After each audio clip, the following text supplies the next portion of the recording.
ఈ సమయంలో పరిశుద్ధ గ్రంథంలో నుంచి కొన్ని మాటలను మనము ఆలోచన చేసే ప్రయత్నాన్ని చేద్దాం. బైబిల్ అంతా మనం చదివిన ఈ బైబిల్ అర్థం కావడానికి మనం ఎన్ని ప్రయత్నాలు మనం చేసినా, మనం ఎంత ప్రయాసపడినా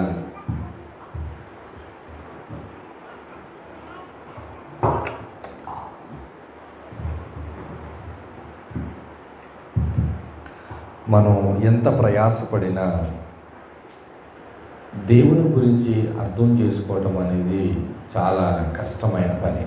మరలా నేను చెప్తున్నాను, జాగ్రత్తగా ఉండండి. బైబిల్ అంతా మనం మొదటి పుస్తకం నుంచి చివరి పుస్తకం వరకు తరచి మనం చదివినా, బైబిల్లో ఉన్నటువంటి విషయాలు అర్థం చేసుకోవడానికి మనం ఎంతో సమయాన్ని కేటాయించినా సరే, మనం ఎంత ప్రయాసపడినా దేవుని గురించి అర్థమవటం అనేది చాలా కష్టమైన పని. దేవుడు అర్థం కానప్పుడు మన జీవితాల్లో మనం ఏం చేస్తాము అని అంటే, దేవునికిచ్చే ప్రాధాన్యతను మనము తగ్గిస్తాం, దేవునికిచ్చే సమయాన్ని మనము తగ్గిస్తాం, దేవునికిచ్చే ధనాన్ని మనము తగ్గిస్తాం, దేవునికిచ్చే మన జీవితాన్ని మనము తగ్గించుకుంటూ వస్తాం. అంటే మనం దేవునికి సమయాన్ని ఇవ్వాలన్నా, దేవునికి మన శ్రమను ఇవ్వాలన్నా, దేవునికి మన డబ్బును ఇవ్వాలన్నా, దేవునికి మన జీవితంలో ఏది ఇవ్వాలన్నా మనకు ఉండాల్సినటువంటి ఒక విషయం ఏంటంటే, దేవుని గురించి మనకు ఎక్కువగా అర్థం అవ్వాలి. దేవుడు ఎక్కువగా అర్థమవుతుంటే మన జీవితంలో దేవునికి ఇచ్చేటువంటిది ఎక్కువగా పెరుగుతూ ఉంటుంది. దేవుడు మనకు అర్థం కానంతసేపు మనం దేవుని కొరకు బ్రతకటం అనేది చాలా కష్టమైనటువంటి పని. అయితే మరి దేవుడు ఇన్ని పుస్తకాలను, ఇన్ని సంగతులను, ఒకరి జీవిత చరిత్ర చదవటానికి ఒక పుస్తకం సరిపోతుంది. ఉదాహరణకు మహాత్మా గాంధీ గురించి మనకు తెలియాలంటే ఆయన గురించినటువంటి ఒక పుస్తకం రాయబడి ఉంది, ఆయన గురించినటువంటి ఒక పుస్తకము ఉంది, అది ఆయన జీవిత చరిత్ర. అంబేద్కర్ గారి గురించి మనకు తెలియాలంటే ఆయనకు ఒక జీవిత చరిత్ర ఒక పుస్తకంగా రాయబడింది. ఇలా ఒక్కొక్క వ్యక్తిని గురించి ఒక్కొక్క పుస్తకం రాయబడుతుంది. ఆ వ్యక్తిని గురించి మనం అర్థం చేసుకోవాలంటే, ఆ వ్యక్తిని మనం తెలుసుకోవాలంటే ఆ పుస్తకాన్ని మనం చదివితే సరిపోతుంది.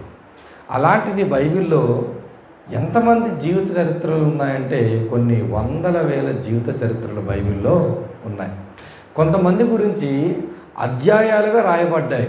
అంటే ఒక 3 అధ్యాయాలు, 4 అధ్యాయాలు, 10 అధ్యాయాలు కొంతమంది జీవితాలను గురించి రాయబడితే, కొంతమంది జీవిత చరిత్ర ఒక వచనంలోనే దేవుడు రాయించినట్టుగా కనబడుతుంది. ఒక వచనంలో రాయించిన, లేదా కొన్ని అధ్యాయాలు రాయించిన, లేదా ఒక పుస్తకమే ఒక వ్యక్తిని గురించి రాయించిన, వాటిలో నుంచి మనం నేర్చుకోవాల్సినటువంటి కొన్ని సంగతులు అవి మనం మాటల్లో వివరించలేం. ఎందుకు దేవుడు వారి జీవితాలను ప్రస్తావించి, ఎందుకు దేవుడు వారిని గురించి రాయించాడు అని అంటే, వారి జీవితాల్లో ఎంతో విలువైన పాఠాలు మనం నేర్చుకోవాలి. వారి జీవితాల్లో ఎంతో ప్రాముఖ్యమైన పాఠాలు ఉంటాయి, అవి మనం నేర్చుకోవాలి. అందుకే బైబిల్ మీరు చదివేటప్పుడు మీరు అర్థం చేసుకోవాలి, నేను అర్థం చేసుకోవాలి. ఏంటో తెలుసా, ఒక్కొక్కరి జీవిత చరిత్రను చదివిన తర్వాత, ఒక్కొక్కరి గురించి మనం అర్థం చేసుకున్న తర్వాత, వారి జీవితంలో ఉన్నటువంటి విలువలను మన జీవితంలో మనము పాటించాలి. వారి జీవితాల్లో కనబడినటువంటి ఆసక్తి మన జీవితాల్లో కూడా కనబడాలి. అంటే బైబిల్ గ్రంథంలో ఉన్నటువంటి సంగతులను దేవుడు మనకు ఎందుకు రాయించాడు, ఎందుకు తన సేవకులను నిలబెట్టుకొని దేవుని వాక్యాన్ని మనకు వివరిస్తున్నాడు అని అంటే, మన జీవితంలో అటువంటి విలువలను దేవుడు ఆశిస్తున్నాడు. మనందరికీ బాగా తెలుసు, ఆదికాండంలో ఉన్నటువంటి ఒక భక్తుని జీవిత చరిత్ర.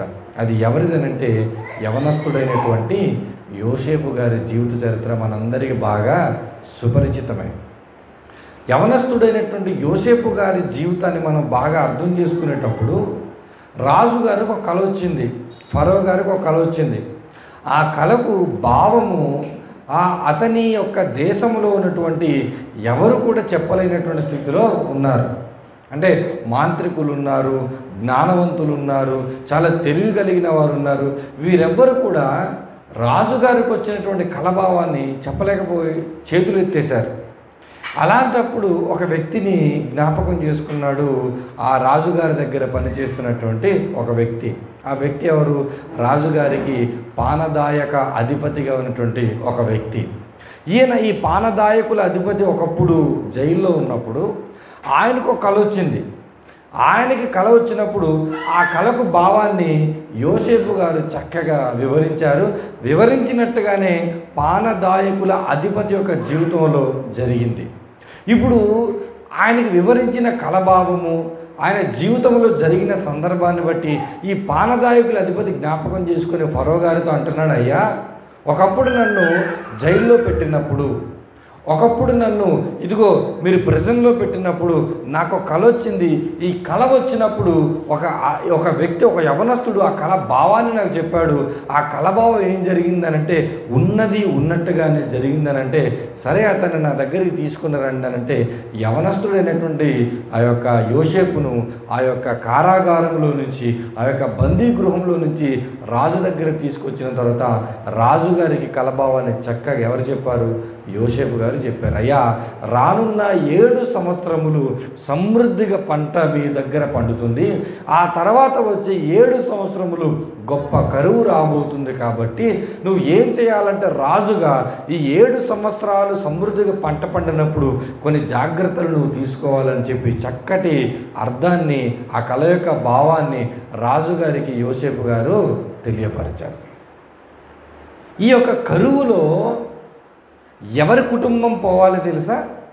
యోసేపు గారి కుటుంబం పోవాలి. అంటే యాకోబు గారు, ఆయనకున్నటువంటి ఆయన కుమారులు, వారికున్న భార్యలు, వారికున్న బిడ్డలు, వీరందరూ కూడా ఈ కరువు చేత ఏమవ్వాలి? నాశనమైపోవాలి. కానీ దేవుని యొక్క ఆలోచన ఏంటంటే ఈ కుటుంబాన్ని కాపాడాలి, యాకోబును కాపాడాలి, యాకోబు పిల్లల్ని కాపాడాలి, యోసేపును కాపాడాలి, యూదా గోత్రాన్ని కాపాడాలి. దేవునికి ఉన్న తలంపు ఏంటంటే ఈ యాకోబు యొక్క కుటుంబాన్ని కాపాడటానికి దేవుడు ఏం చేశాడు అనంటే యోసేపును బానిసగా ఐగుప్తు దేశంలో అమ్మివేయటానికి అంగీకరించాడు. యోసేపు జీవితాన్ని మనం చూస్తే యోసేపు కూడా అన్నదమ్ములతో కలిసి గొర్రెలను కాచుకునేటప్పుడు అన్నదమ్ములు తప్పు చేసిన తర్వాత ఆ తప్పుల యొక్క సమాచారాన్ని అంతటిని తీసుకొచ్చి ఎవరికి చెప్పేవాడు? తన తండ్రి అయిన యాకోబుకు చెప్పేవాడు. ఎప్పుడైతే ఈ విషయాన్ని చెప్పేవాడు అన్నదమ్ములందరి కోపం వచ్చింది. అయ్యో మన విషయాలన్నీ తండ్రికి చేరవేస్తున్నాడు అని చెప్పి కోపం వచ్చింది. ఈ కోపంలో ఇంకొంచెం వాటిని రేపినట్టుగా యోసేపు గారు మరలా అంటాడు, అయ్యా నాకు కల వచ్చింది, ఆ కలలో మీరందరూ నన్ను మొరుకుతున్నారు. ఆల్రెడీ కోపాన్ని పెట్టుకున్నారు, మన సంగతులంతా మన తండ్రికి చెప్పేస్తున్నాడని. మరలా ఈయన అంటున్నాడు, నేను మిమ్మల్ని పరిపాలించబోవచ్చు, మీరందరూ నాకు దాసులుగా ఉండొచ్చు, నాకు మీరు నమస్కారం చేస్తున్నట్టుగా వంగి సాష్టాంగ నమస్కారం చేస్తున్నట్టుగా నాకు ఒక కల వచ్చింది, ఒక కల కాదు 2 కలలు వచ్చిందని చెబితే వీరికి ఎలా ఉంటుంది? కోపం ఇంకా రేగింది. సరే ఒకానొక రోజు తన తండ్రి చెప్పినట్టుగా వారికి ఒకటకు ఆహారాన్ని సిద్ధపరుచుకొని వారు మేతను మేపిస్తున్నటువంటి ఆ ప్రాంతంలోనికి వెళ్తే కలలు కనువాడు మన దగ్గరికి వస్తున్నాడు, వీడిని మనం ఏం చేయాలి? హంతం చేయాలి, ఇతన్ని మనం ఖచ్చితంగా అంతము చేయాలని చెప్పి హత్య చేయడానికి ఎవరు ప్లాన్ చేశారంటే అన్నదమ్ములు ప్లాన్ చేశారు. ఒక అన్న అందులో కాపాడటానికి ప్రయత్నించాడు, కుదరలేదు. మరొక అన్న సలహా ఇచ్చాడు, అమ్మేద్దామని చెప్పి అమ్మేశారు. ఇప్పుడు ఈయన ఎక్కడికి వెళ్ళిపోయాడంటే ఐగుప్తు దేశంలో బానిసగా వెళ్ళిపోయాడు. ఈ చరిత్ర అంతటిని మనం జాగ్రత్తగా గమనిస్తున్నప్పుడు నిజానికి 3 కోణాలలో మనం ఆలోచించాలి. మొదటి కోణం దైవిక కోణం, రెండవ కోణం తన తండ్రి గారి యొక్క కోణం, మూడవ కోణం యోసేపు గారి యొక్క కోణం. ఇప్పుడు యోసేపు గారు ఏమనుకుంటుంటారు? అయ్యో నేను ఏం తప్పు చేశానని నన్ను వీరు ఈ యొక్క గుంటలో పడవేశారు, ఏం తప్పు చేశానని నన్ను బానిసగా అమ్మివేశారు. ఒక బానిస యొక్క పరిస్థితులు వీరికి తెలుసు, నాకు తెలుసు కదా, నేను ఏం చేశానని చెప్పి ఇలా చేస్తున్నాడు, ఎందుకు ఈ పరిస్థితి వస్తుంది? దేవా నన్ను రక్షించవా, నా తండ్రి దగ్గర నేను వెళ్ళాలి, నా తండ్రి నన్ను ఎంతగానో ప్రేమిస్తాడు, నా తల్లి దగ్గరికి వెళ్ళాలి, నా గ్రామానికి నేను వెళ్ళాలని యోసేపు గారి యొక్క కలత చెందిన హృదయాన్ని మనం ఆలోచన చేస్తే ఆయన ఎవరు కూడా ఆదరించలేరు. ఏం చేయాలని ప్రయత్నం చేసినా ఆయన వల్ల కావట్లేదు. గుంటలో పడవేసినప్పుడు లేచే స్థితిలో ఆయన లేడు. బానిసగా అమ్మినప్పుడు తప్పించుకునే ఆయన స్థితిలో ఆయన లేడు. ఈ యొక్క విదారకరమైన సంగతులు యోసేపుకు ఏం చేయాలో కూడా ఆలోచన రావటం లేదు. ఒకవైపు తండ్రి అయ్యో నా కుమారుడు చనిపోయాడని చెప్పి ఆయన బాధపడుతుంటేట ఆ యొక్క కుమారులు లేకపోతే తన కుటుంబం అంతా వెళ్ళి ఎంతగా ఓదార్చే ప్రయత్నం చేసినా ఆయన ఓదార్పు లేకుండా బాధపడుతున్నాడు. ఎంతలా బాధపడుతున్నాడంటే ఇదిగో నేను చావనైనా చచ్చిపోవాలి, నా కుమారుడి దగ్గర నేను వెళ్ళిపోవాలని మరణాన్ని ఎదురుగా ఇంతమంది కుమారులను పెట్టుకొని ఎదురుగా ఇంతమంది కుటుంబాన్ని పెట్టుకొని కూడా ఒక్క కుమారుని కోసం నేను చనిపోయినా పర్వాలేదు అనుకునే అంత స్థితిలోనికి ఒక తండ్రి కోణం కనబడుతుంది. మూడవ కోణం వీరిద్దరి పక్కన పెట్టి దేవుని యొక్క ఆలోచన ఏంటంటే తెలుసా, భవిష్యత్తును గురించి దేవుడు ఆలోచిస్తాడు. అందుకే నేను ప్రారంభంలో చెప్పాను, దేవుని గురించి అర్థం చేసుకోవటం చాలా కష్టమైన పని. యాకోబు గురించి మనం ఆలోచించినా, యోసేపు కోణంలో మనం ఆలోచించినా దేవుడు నిజంగా మనకి ఏమాత్రం కూడా అర్థము అవ్వడు. యాకోబును ఓదార్చగలిగాడు దేవుడు, యోసేపును ఓదార్చగలడు దేవుడు. కానీ యాకోబును ఓదార్చటం లేదు, యోసేపును ఓదార్చటం లేదు.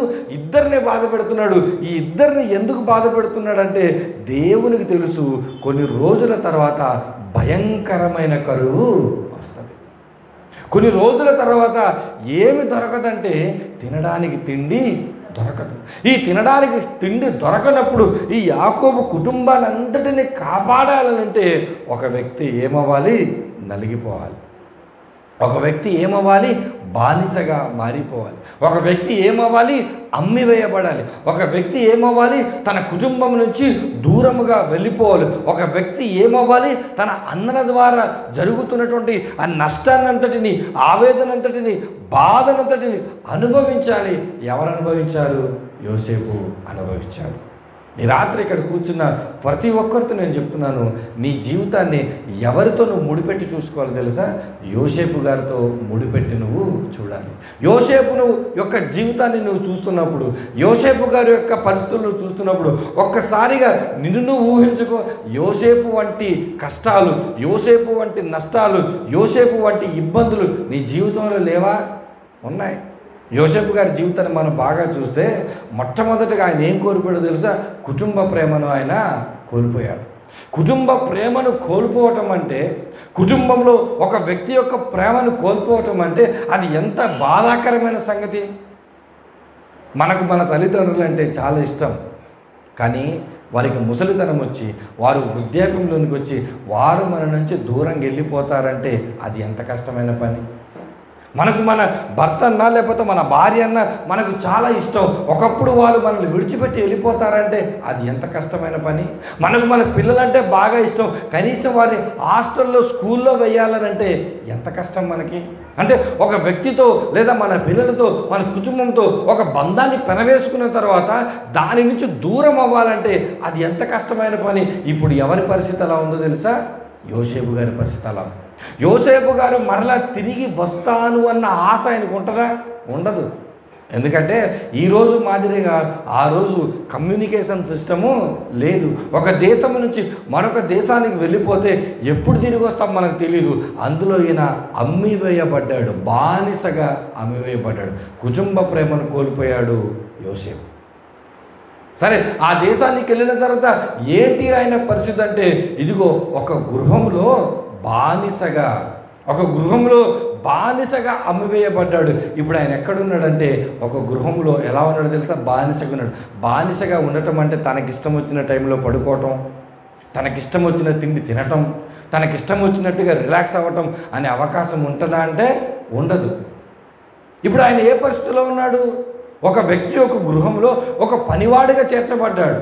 ఇప్పుడు పనివాడిగా చేర్చబడిన తర్వాత తన ఇష్టం అనేది ఏమీ కూడా ఉండదిక. తన ఇష్టాలను పక్కన పెట్టాలిక. యోసేపు తన ఇష్టాలను పక్కన పెట్టాడు. ఆ తర్వాత యోసేపు చెయ్యని నేరానికి ఎక్కడున్నాడో తెలుసా? మరలా జైల్లో వేయబడ్డాడు. ఇప్పుడు ఆ జైలుకి వెళ్ళిన తర్వాత ఒకసారి ఊహించండి, ఇదిగో మనము జైల్లో వెళ్ళిన తర్వాత మన పరిస్థితులు ఎలా ఉంటాయి? మరలా కఠినమైనటువంటి పనులు అక్కడ మనకు ఉంటాయి. ఇప్పుడు కఠినమైనటువంటి శిక్షను అక్కడ ఆయన అనుభవించాలి. బానిసగా వెళ్ళాడు, బానిసగా వెళ్ళి ఒక గృహంలో పనిచేస్తున్నాడు. ఆ పనిని కోల్పోయి మరలా బందీ గృహంలోనికి ఒక నేరస్తుడు వెళ్ళిపోయాడు. ఇప్పుడు మీరు ఊహించండి, బానిస, అసలుకే బానిస తప్పు చేస్తే ఎలా ఉండాలి శిక్షలు? చాలా కఠినంగా ఉండాలి. ఆ కఠినత్వంలోనికి మరలా వెళ్ళాడు. ఆ కఠినత్వంలోనికి వెళ్ళిన తరువాత తన జీవితము మార్పు చెందింది. అంటే ఒక వ్యక్తి దేవుని యొక్క సంకల్పాన్ని నెరవేర్చాలి అనంటే, ఒక వ్యక్తి దేవుని చిత్తాన్ని నెరవేర్చాలి అనంటే, ఒక వ్యక్తి నిజంగా దేవుని చేత వాడబడాలంటే ఎలాంటి పరిస్థితులు ఉంటాయో తెలుసా? మొదటిది, కుటుంబ ప్రేమను వారు కోల్పోతారు. రెండవది, బానిస పరిస్థితుల్లోనికి వారు వెళతారు. మూడవది, చేయని నేరాలకు కూడా వారు శిక్షలు పొందుతారు. ఈ విషయాలు బాగా మీరు జ్ఞాపకం చేసుకో. ఎందుకనంటే దేవుణ్ణి అర్థం చేసుకోవటం అంటే చాలా కష్టమైన పని. యోసేపు కోణంలో ఆలోచించిన దేవుడు మనకు అర్థం కాడు, యాకోబు కోణంలో ఆలోచించిన దేవుడు మనకు అర్థం కాడు. దేవుని కోణంలో ఆలోచించినప్పుడే దేవుడు మనకు అర్థమవుతాడు. యోసేపు దగ్గర ప్రశ్నలు ఉన్నాయి, కానీ ఏమి లేదు, సమాధానాలు లేవు. యాకోబు దగ్గర ప్రశ్నలు ఉన్నాయి, కానీ ఏమి లేదు, సమాధానాలు లేవు. సమాధానం అంతా ఎవరి దగ్గర ఉంది? దేవుని దగ్గర ఉంది. దేవుని దగ్గర సమాధానం ఉన్నప్పుడు ఇప్పుడు యోసేపు అయినా యాకోబు అయినా దైవిక కోణములో ఆలోచించే తప్ప వారి కష్టాలకు, సమస్యలకు సమాధానము దొరకదు. ఇప్పుడు జాగ్రత్తగా చూస్తే ఇదిగో కుటుంబ ప్రేమను కోల్పోవాలి యోసేపు వలె, నువ్వు బానిస వలె బ్రతకాలి నువ్వు యోసేపు వలె, చెయ్యని నేరాలకు నిందలు అనుభవించాలి నువ్వు యోసేపు వలె. అలా చేస్తేనే ఒకానొక రోజు ఐగుప్తు దేశానికి రాజు తర్వాతి స్థానము ఒక అధికారిగా ఎవరు నియమించబడ్డారు? యోసేపు. మనం చాలా సందర్భాల్లో ఎలా కోరుకుంటామంటే ఈ కఠిన నియమాల కింద వెళ్ళము, కానీ మనం ఎవరిలా ఉండాలనుకుంటాము? యోసేపు వలె ఉన్నత స్థానంలో ఉండాలనుకుంటాం. ఇక్కడ నేను చెప్తున్న మాట జాగ్రత్తగా చూడండి. ఇక్కడ కూర్చున్న ప్రతి ఒక్కరూ ఏ వయస్సు వారైనా సరే, మీరు ఏ వయస్సులో ఉన్నవారైనా సరే, దేవుడు మీ ద్వారా తన చిత్తాన్ని నెరవేర్చాలి అని అనుకుంటున్నాడు. మీ వయస్సు ఏదైనా సరే, మీరు యవనస్తులు కావచ్చు, మీరు నడిప్రాయంలో ఉన్నవారు కావచ్చు, మీరు యవ్వనంలో ఉన్నవారు కావచ్చు, మీరు వృద్ధాప్యంలో ఉన్నవారు కావచ్చు, వయస్సు ఏదైనా సరే మీ వయస్సు ద్వారా దేవుడు ఏం చేయాలనుకుంటున్నాడు? తన చిత్తాన్ని నెరవేర్చాలనుకుంటున్నాడు. ఒక మాట చెప్తే, ఈరోజు ఉదయం అనుకుంటా న్యూస్లో చూశాను, ఒరిస్సా ఆ ప్రాంతంలో అనుకుంటా ఒక ఇద్దరు స్నేహితులు ఎన్నవ సంవత్సరంలో అంటే వాళ్ళకి 50వ సంవత్సరం వచ్చింది, అంటే వాళ్ళు ముసలితనంలోనికి వచ్చారు. అయితే వారి ఊరికి పక్కనున్న వారి ఊరికి మధ్యలో ఒక నది ప్రవహిస్తుందంట. ఈ నది ప్రవహించటం వలన ఈ నదిని దాటి వెళ్ళడానికి అక్కడ బ్రిడ్జ్ లేకపోవటం వల్ల ఈ ఊరు నుంచి ఆ ఊరికి వెళ్ళాలంటే దాదాపు 20 కిలోమీటర్లు తిరిగి వాళ్ళు ప్రయాణం చేయాలండి. ఈ 50 సంవత్సరంలోనికి వచ్చిన తర్వాత, ముసలితనంలోనికి వచ్చిన తర్వాత వీరికి ఏమనిపించిందంటే 20 కిలోమీటర్లు తిరిగి వెళ్ళటం ఇంత కష్టం కాబట్టి మనిద్దరం కలిసి ఏదైనా ఒక పని చేద్దామని చెప్పి ఇద్దరు ఏం చేశారు తెలుసా? కర్రలతో ఒక చిన్న బ్రిడ్జినే తయారు చేశారు. ఎప్పుడైతే ఒక కర్రలతో వారి బ్రిడ్జిని తయారు చేశారో అనేక మంది ఆ 20 కిలోమీటర్ల దూర ప్రాంతంలోనికి వెళ్లకుండా చక్కగా దగ్గర ఉన్నటువంటి పక్క ఊరికి నీటిగా ఆ బ్రిడ్జి పైన నడుచుకుంటూ అటు వెళుతున్నారు, ఇటు వెళుతున్నారు. ఈ పని చేసింది ఎవరు? యవనస్తులా? కాదు. ఎవరు చేశారు? వృద్ధులు చేశారు. అంటే ఈరోజు మనం ఏమనుకుంటాము? దేవుని పరిచర్య చేయాలంటే, దేవుని చిత్తాన్ని నెరవేర్చాలంటే దానికి ఒక వయస్సును మనం లింక్ చేసాం. ఏ వయస్సులో మనం పరిచర్య చేయాలి? యవన కాలమున కాడిమోయట నరునికి మేలు అని చెప్పి పరిచర్య అంటే ఎప్పుడు చేయటం అనుకున్నాము? యవనస్తులు మాత్రమే అనుకున్నాం. యవనస్తులు మాత్రమే కానీ దేవునికి ఎవరు కావాలి తెలుసా? యవనస్తులు కావాలి, అలాగే వృద్ధులు కూడా కావాలి. ఎందుకో తెలుసా? ఒకవేళ దేవునికి వృద్ధుల ద్వారా తన చిత్తాన్ని నెరవేర్చుకునే పని లేకపోతే అసలు వృద్ధాప్యాన్ని దేవుడు ఇవ్వడు. దేవుడు వృద్ధాప్యాన్ని ఎందుకు ఇచ్చాడంటే, దేవుడు ముసలితనాన్ని ఎందుకు ఇచ్చాడంటే, ముసలితనంలో కూడా మనం ఏం చేయాలి? పరిచర్య చేయాలి. ఇప్పుడు జాగ్రత్తగా మీరు చూస్తే ఈ యొక్క యోసేపు గారి చరిత్ర అంతటిలో యోసేపు గారు యవనస్తుడే, కానీ ముసలివారు ఎవరు? ఆయన యొక్క తండ్రి అయిన యాకోబు. ఇప్పుడు దేవుని యొక్క ఆలోచన, దేవుని యొక్క ఆశీర్వాదము ఎవరికి వచ్చింది? మొదట యోసేపుకి వచ్చిందా, యాకోబుకి వచ్చిందా? యాకోబుకి వచ్చింది. వాగ్దానం ఎవరికి ఉంది? యోసేపుకి ఉందా, యాకోబుకి ఉందా? యాకోబుకి ఉంది. యాకోబు ఏ స్థితిలో ఉన్నాడు? ఇశ్రాయేలు మార్చబడిన ఆయన ఏ స్థితిలో ఉన్నాడు? ముసలితనంలో ఎక్కడ చేర్చబడ్డాడు తెలుసా? ఐగుప్తు దేశంలోనికి వెళ్ళాడు.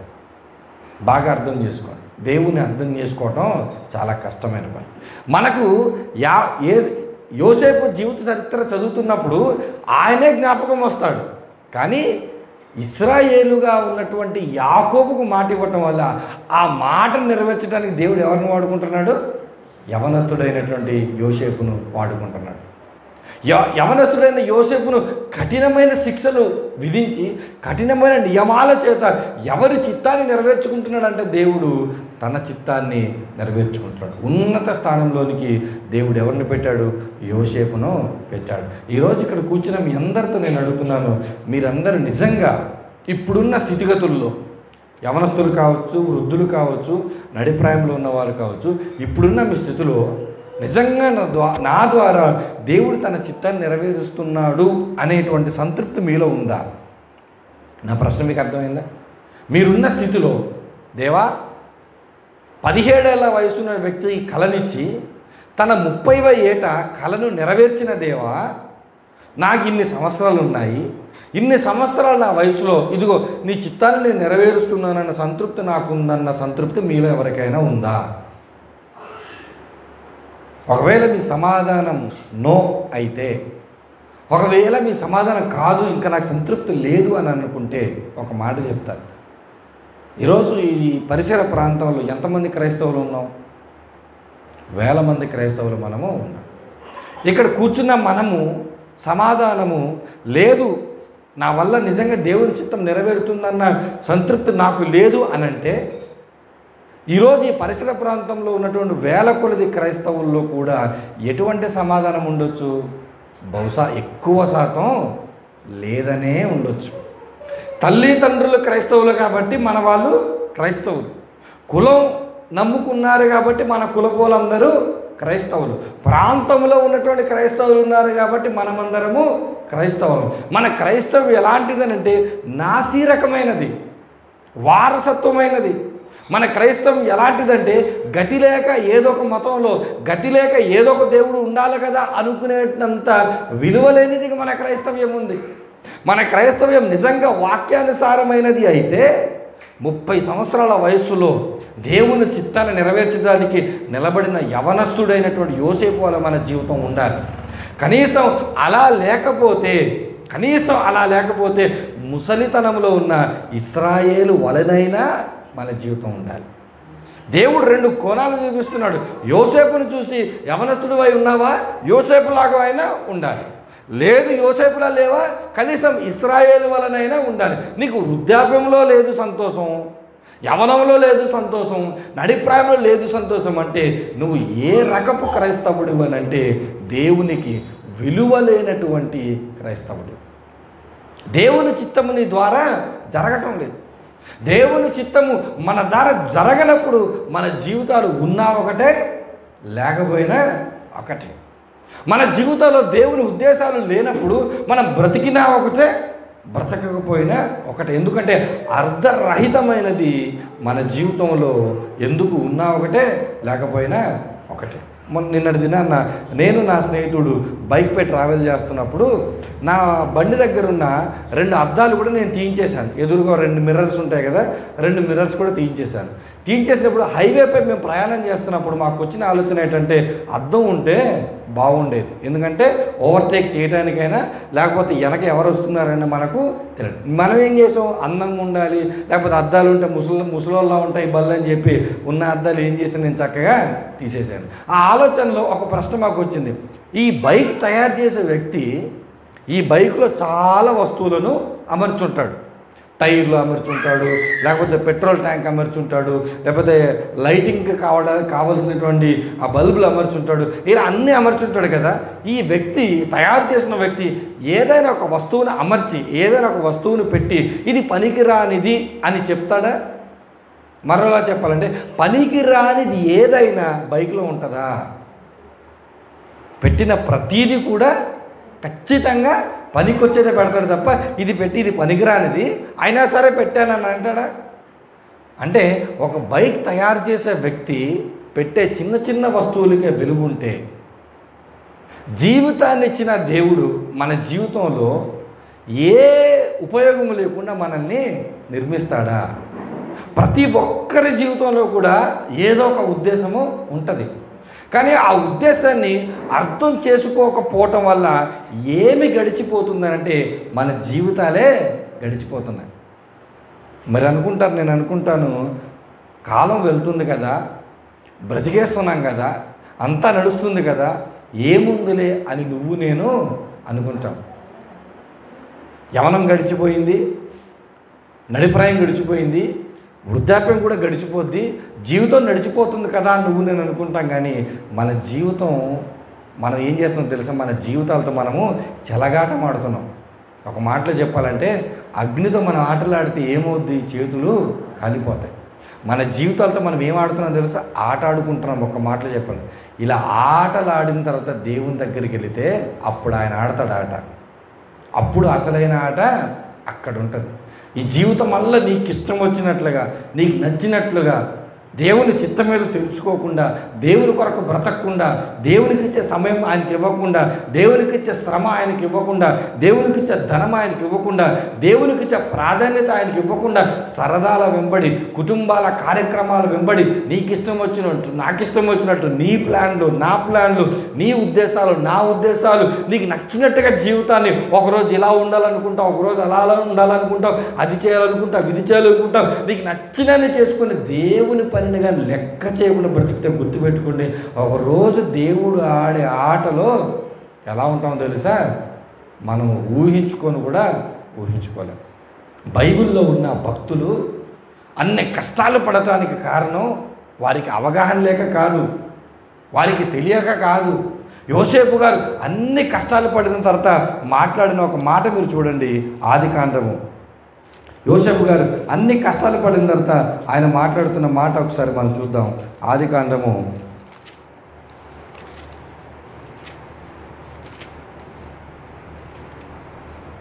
45వ అధ్యాయము.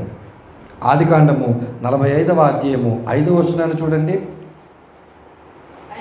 అయినను నేనిక్కడికి వచ్చినట్లు మీరు నన్ను అమ్మివేసినందుకు దుఃఖపడకుడి, అది మీకు సంతాపము పుట్టింపనీయకుడి, ప్రాణ రక్షణ కొరకు దేవుడు మీకు ముందుగా నన్ను పంపించెను. చూసారా? యోసేపు గారికి అర్థమైంది, తన కోణంలో తను ఆలోచించినంతసేపు ఆ బాధ నుంచి ఆయనకి దుఃఖ నివారణ రావట్లేదు. తన తండ్రి కోణంలో తండ్రి ఆలోచించినా తన తండ్రికి కూడా దుఃఖ నివారణ లేదు. ఎప్పుడైతే తన ఆలోచనలను మార్చుకున్నాడో యోసేపు, ఎప్పుడైతే తన జీవితపు పరిస్థితులను అర్థం చేసుకొని ఇలా కాదు నేను ఆలోచించాల్సింది, మరో కోణంలో ఆలోచించాలని దేవుని కోణంలో ఆలోచించాడో విషయం ఆయనకు అర్థమైంది. ఏమంటున్నాడు తెలుసా? అయ్యా బ్రదర్స్, మీరు బాధపడకండి, మీరు బాధపడక. ఎందుకో తెలుసా? దేవుడు నన్ను మీకు ముందుగా పంపించెను. అంటే యోసేపుకి ఏమర్థమైంది? తన యొక్క జీవిత ఉద్దేశము అర్థమైంది. ఇలా అర్థమైనట్టు ఏమంటున్నాడు? దేవుడే నన్ను ముందుగా పంపించాడు. ఆ తర్వాత ఆయన అంటున్నాడు 7వ వచనంలో ఉన్న మాట చూస్తే, ప్రాణముతో కాపాడుటకును దేవుడు మీకు ముందుగా నన్ను పంపించెను, కాబట్టి దేవుడే కానీ మీరు నన్ను ఇక్కడికి పంపలేదు. ఎంత మంచి మాట అండి! దేవుడే కానీ మీరు నన్ను అమ్మింది ఎవరు? అన్నదమ్ములు. అన్నదమ్ముల దగ్గర పంపించింది ఎవరు? నాన్నగారు. నాన్నగారు అన్నదమ్ముల దగ్గర పంపిస్తే అన్నదమ్ములు ఏం చేశారు? ఐగుప్తులను పంపించారు. ఇప్పుడు ఈయన ఏమంటున్నాడు? నాన్నగారు కోణంలో ఆలోచించకండి, మీ కోణంలో కూడా ఆలోచించకండి, నా కోణంలో కూడా నేను ఆలోచించాను. ఇప్పుడు మనం అందరం కలిసి ఎవరి కోణంలో ఆలోచిద్దాం? దేవుని కోణంలో ఆలోచిస్తే ఇప్పుడు దేవుని కోణంలో ఈ శ్రమలన్నిటికీ కారణం దేవుడే. దానికి కారణం ఏంటో తెలుసా? మిమ్మల్ని రక్షించడానికి, మీ ప్రాణాలు రక్షించడానికి. మీ ప్రాణాలు రక్షించడానికే నేను ఇంత కష్టపడ్డాను, మీ ప్రాణాలు కాపాడటానికే నేను ఇంత కష్టపడ్డాను. యోసేపు గారు ఏమేం పనులు చేశారు? బానిసగా ఉన్నాడు ఆయన. యోసేపు గారు ఏం పని చేశాడు? ఇంటి అధికారిగా ఉన్నాడు. యోసేపు గారు ఏం పని చేశాడు? జైల్లో అధికారిగా ఉన్నాడు. యోసేపు గారు ఏం పని చేశాడు? దేశానికి అధికారి అయి కూర్చున్నాడు. మన ఇంట్లో అధికారిగా ఉన్నాం మొదట, కానీ మనం ఏమైపోవాలి? దేశానికి అధికారి అయిపోవాలి. దేవుడు ప్రతి ఒక్కరికి కూడా ఏదో ఒక పని చేయాలనే భూమి మీదకు పంపించాడు. నాకు పని లేదు అన్నావా, అది వాక్య విరుద్ధం. ఏదో ఒక పని చేయాలి మనం. చూడండి, ఆది కాండంలోనికి మనం వెళితే, ఆది కాండము 2వ అధ్యాయము మొట్టమొదటి మానవుడికి దేవుడిచ్చిన పని చూద్దాం. ఆది కాండము 2వ అధ్యాయము 15వ వచనము.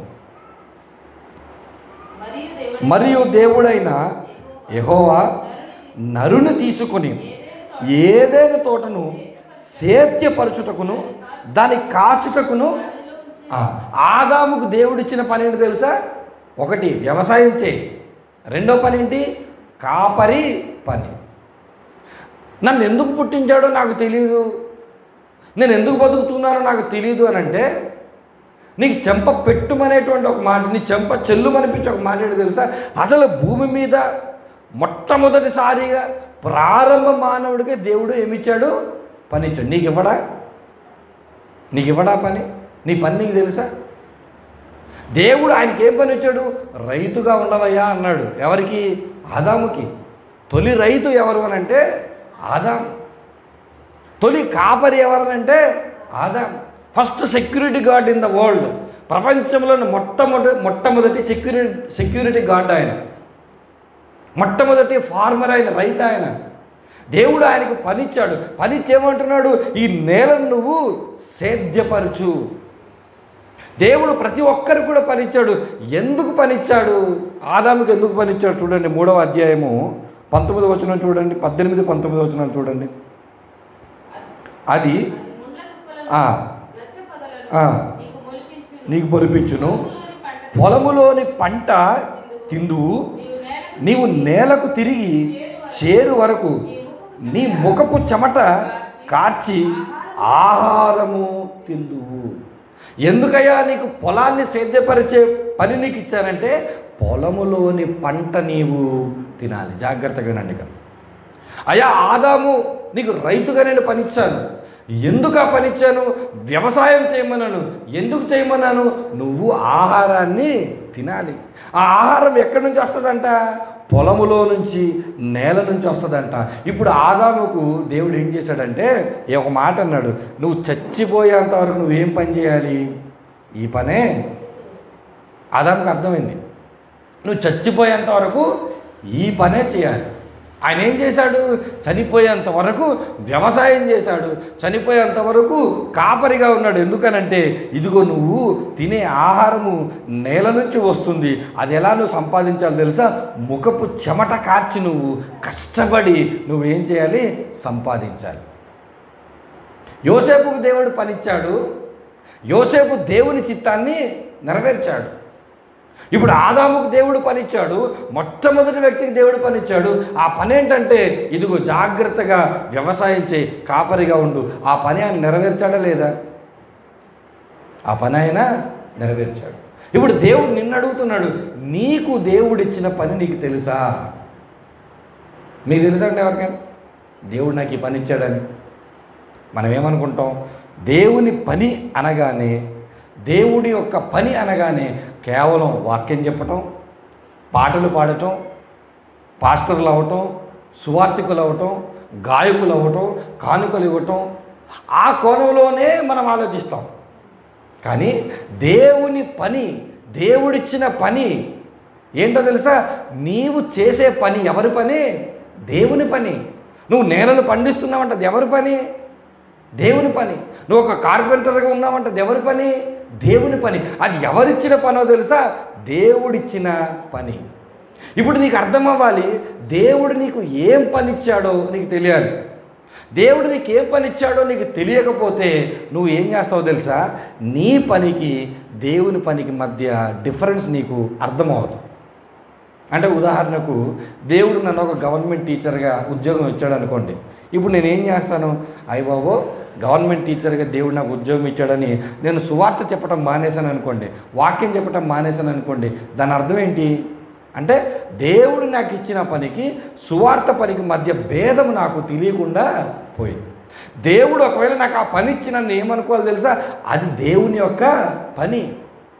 దేవుడు నీకు ఉద్యోగం ఇచ్చినా, దేవుడు నీకు వ్యాపారం ఇచ్చినా, దేవుడు నీకు కూలీ పని ఇచ్చినా నువ్వేమనుకోవాలి తెలుసా, ఈ పని నాకు ఎవరిచ్చారు, దేవుడు ఇచ్చాడు.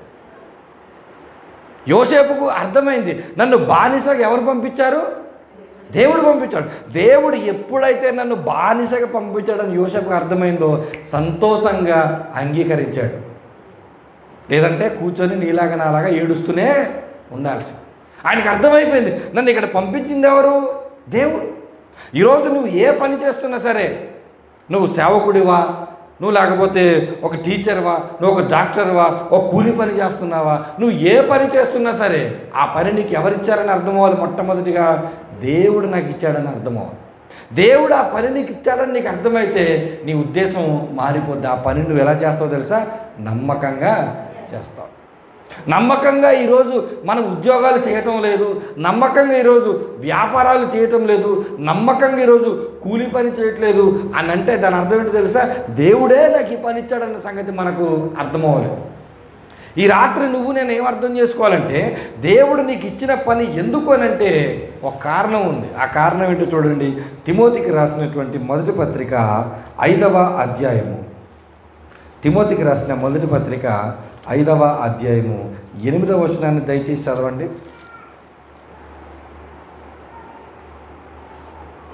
ఎవడైనను స్వకీయులను విశేషముగా తన ఇంటి వారిని సంరక్షింపకపోయిన ఎడల వాడు విశ్వాస త్యాగము చేసిన వాడై అవిశ్వాసి కన్నా చెడ్డవాడై ఉండును.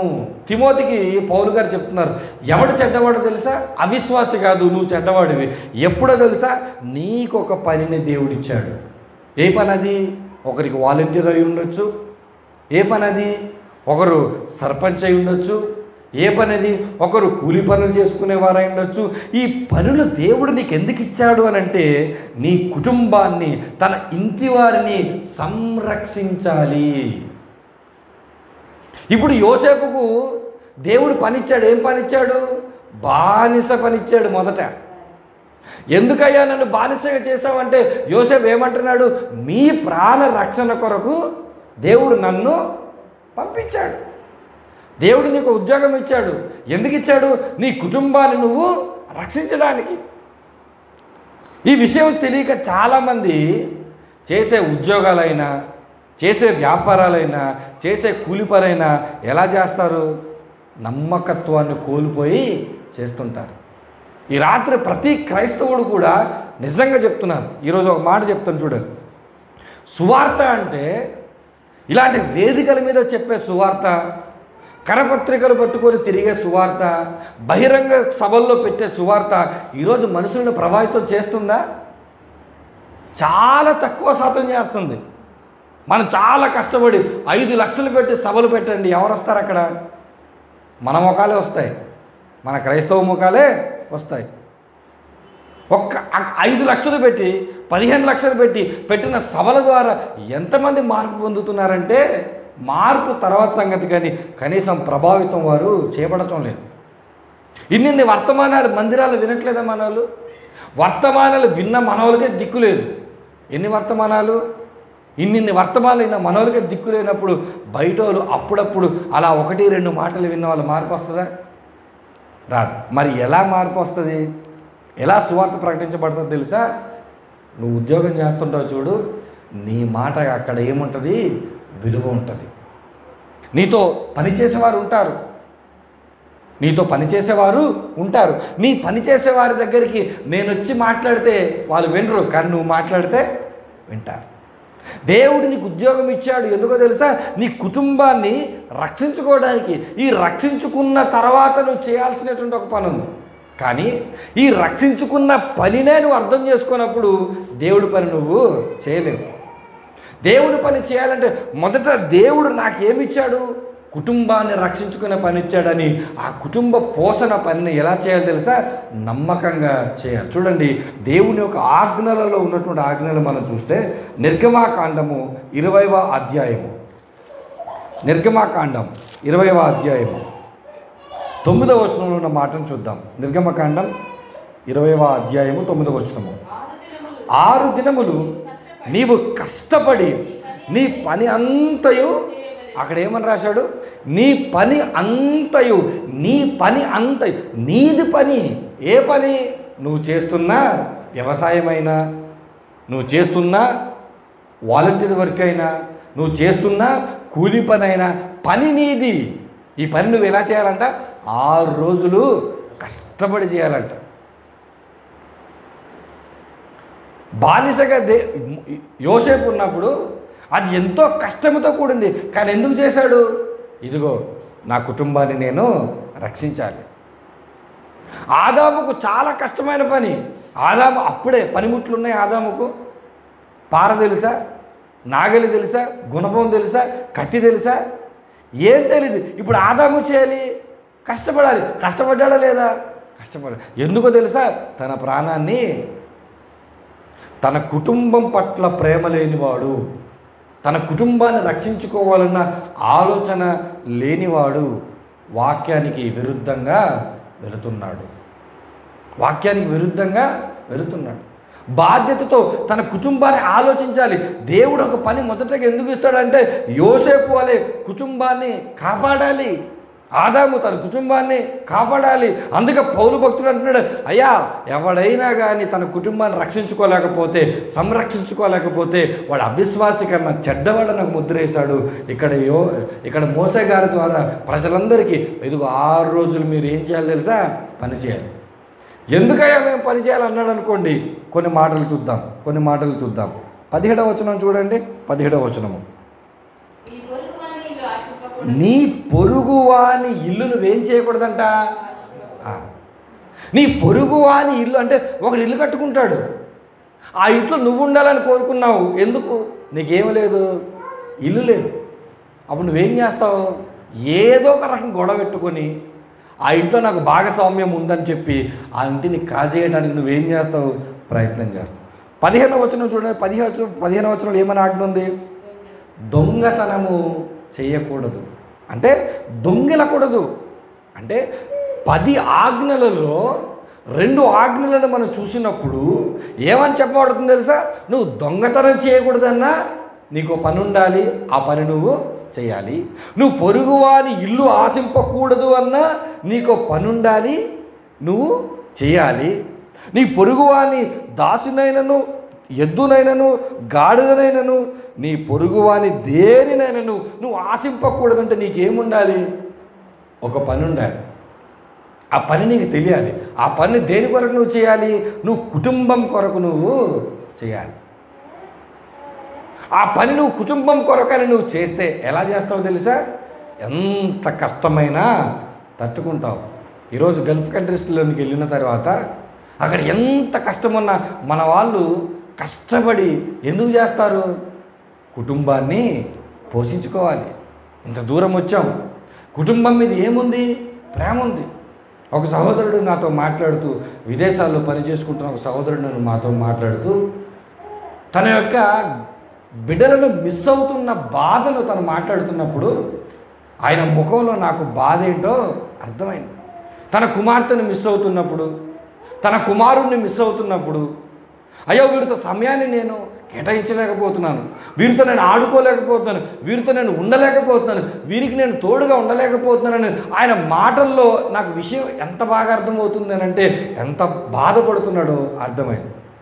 అంత అయిన తర్వాత చివరికి వచ్చిన మాట, ఎంత బాధపడిన ఎవరి కోసం? వీరి యొక్క భవిష్యత్తు కోసమే కదా. అంటే కష్టపడుతున్నాం. ఎందుకు కష్టపడుతున్నాం? ఇదిగో నా యొక్క కుటుంబాన్ని రక్షించుకోవటానికి. అయితే ఒక చిన్న సమస్య ఏంటంటే మన ఆలోచన విధానం ఎప్పుడైనా సరే ఎక్కడ ఆగిపోతుంది తెలుసా? భౌతిక సంబంధమైన విషయాల దగ్గరే ఆగిపోతుంది. ఒక పనిని దేవుడు ఇచ్చిన తర్వాత ఆ పని చేయటం వెనుక ప్రధానమైన ఉద్దేశం ఏంటంటే మన కుటుంబాన్ని సంరక్షించుకోవడానికి, మన కుటుంబాన్ని పోషించుకోవడానికి దాన్ని మనం ఎలా చేయాలి? దేవుడు నాకు ఇచ్చిన పనిని నమ్మకంగా చేయాలి. అయితే అక్కడితోనే ఏమయ్యాం? మనం ఆగిపోతున్నాం. అది సమస్య. అక్కడితోనే మన ఆలోచనలు ఆగిపోతున్నాయి. అది సమస్య.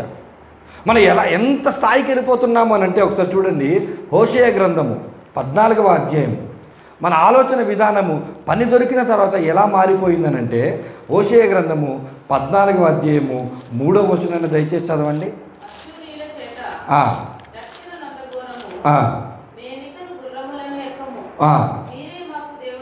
మీరే మాకు దేవుడని మేము ఇక మీదట మా చేతి పనితో చెప్పము. ఇప్పుడు ఎలా మారిపోయారు తెలుసా? ఎలా మారిపోయారు ప్రజలు తెలుసా? వారి చేతి పనులతో వాళ్ళు ఏమంటున్నారు? దేవుడు అని చెప్తున్నారు. అంటే ఇప్పుడు వాలంటీర్ ఉద్యోగం చేసే వాళ్ళు ఉన్నారనుకోండి, లేదనంటే ఏదైనా టీచర్ ఉద్యోగం చేసే వాళ్ళు ఉన్నారనుకోండి, ఏదైనా పోలీస్ ఉద్యోగం చేసే వాళ్ళు ఉన్నారనుకోండి, వీరు ఏం చేస్తున్నారు? మా చేతి పనినే దేవునిగా భావిస్తున్న వారుగా ఉంటున్నారు. అంటే వారి ఉద్యోగాన్ని వారు ఎలా ఆలోచిస్తున్నారంటే, ఇదే మా యొక్క జీవితం, ఉద్యోగమే మాకు సర్వస్వం. ఎప్పుడైతే ఉద్యోగమే సర్వస్వంగా భావిస్తారో, ఎప్పుడో ఉద్యోగంలోనే తలమునకలవుతారో, వారితో దేవుడు మాట్లాడుతున్నాడు. మీరు ఏమనుకుంటున్నారు? మీకు ఇచ్చిన పని మీ కుటుంబాన్ని రక్షించుకోవడానికి అది ఎంత మాత్రమే. కానీ అలాంటి పనిని మీరు ఎలా భావిస్తున్నారు? 24 గంటలు ఉద్యోగం లేకపోతే బతకలేము, 24 గంటలు వ్యాపారం లేకపోతే బ్రతకలేము, 24 గంటలు చేతికి పని లేకపోతే బ్రతకలేము అనేటువంటి ఆలోచన విధానంలోనికి ఎవరు వెళ్ళిపోతున్నాం? మనం వెళ్ళిపోతున్నాం. అంటే దాని అర్థం ఏంటో తెలుసా? ఎక్స్ట్రీమ్ మైండ్ సెట్ వెళ్ళిపోతుంది ఉద్యోగాల దగ్గర. దేవుడు నీకు ఇచ్చింది నీ కుటుంబాన్ని రక్షించుకోవడానికి. ఇప్పుడు చూడండి, యోసేపు జీవితాన్ని మీరు చూస్తే దేవుడు తనకిచ్చింది ఎందుకు? తన కుటుంబాన్ని రక్షించడానికి. అయితే యోసేపు దాని పరిధి దాటి, ఇదిగో ఐగుప్తంతా దేవుడు నా చేతికి ఇచ్చాడని ఇదిగో దేవుని చిత్తాన్ని నెరవేర్చకుండా ఉన్నాడు అనుకోండి, ఏమైనా లాభం ఉందా? ఏమి లాభం కూడా లేదు. తన పని కేవలం కుటుంబాన్ని రక్షించుకోవడం వరకే, అంతవరకే చూడాలి యోసేపు. పరిధి దాటి ఐగుప్తు దేశం నేను అధిపతిని అయిపోయాను కదా అని చెప్పి ఆ పనినే గొప్పగా చూశాడు అనుకోండి, ఎవరికి నష్టం? యోసేపుకే నష్టం. ఈరోజు మనందరి పరిస్థితులు కూడా అవే. దేవుడు ఆశీర్వాదం ఇస్తాడు. ఏమని?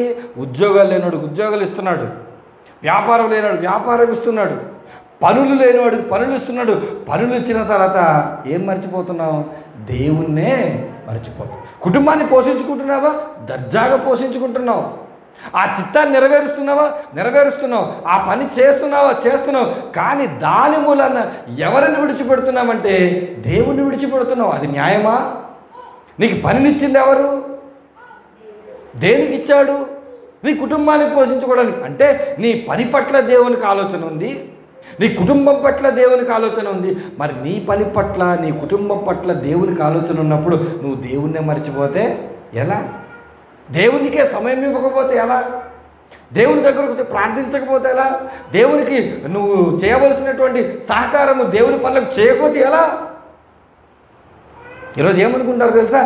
ఏమీ లేకుండా ఖాళీగా ఉన్నవాడే దేవుని సన్నిధిలో ఎవరు? అసలు ఈ దేవుని మందిరాలు ఎవరి చేత నింపబడాలి తెలుసా? ఉద్యోగాలు వ్యాపారాలు చేస్తున్న వారిచే దేవుని మందిరాలు ఏమవ్వాలి? నింపబడాలి. ఈరోజు నింపబడుతున్నాయా? ఉద్యోగాలు వ్యాపారాలు చేస్తున్న వారి చేత మన మందిరాలు ఏమవ్వాలంటే నింపబడాలి. ఎక్కడ? ఆశీర్వాదాలు పొందుకున్న తర్వాత, దేవుడు వారికి ఇచ్చిన స్థితిగతులలో ఉన్నత స్థాయిలోనికి వెళ్ళిన తర్వాత. అందుకే ఈ రాత్రి ఇక్కడ కూర్చున్న వారితో మాట్లాడుతున్నాడు. మీరు గుర్తుపెట్టుకోవాల్సింది ఏంటో తెలుసా? దేవుడు మీకు ఇచ్చిన పని మీకు తెలిసింది, ఆ పని దేవుని యొక్క ఆలోచనల మేరకు కుటుంబాన్ని రక్షించుకోవటం అనేది మీకు తెలిసింది, అది బాగానే చేస్తున్నారు. అయితే ఆ పనినే దేవుడిగా భావించే వాళ్ళు ఎంతమంది ఉన్నారు? లోకంలో చాలామంది ఉన్నారు. మీరు వాలంటీర్లు చేస్తున్నారు కదా, ఈ వాలంటీర్లు మిగతా వాలంటీర్కి ఎవరు చెప్పాలి? మీరే చెప్పాలి. నేను చెప్పాను అనుకో, నీకు ఏం తెలుసు వాలంటీర్ పని అని అంట. అంగన్వాడి ఉద్యోగం చేస్తున్నా, నాకు ఎవరు చెప్పాలి? అంగన్వాడి ఉద్యోగాలు చేసేవాళ్ళు చెప్పాలి. నేను చెప్పాను అనుకో, నువ్వు అంగన్వాడి ఉద్యోగం చేస్తున్నావా?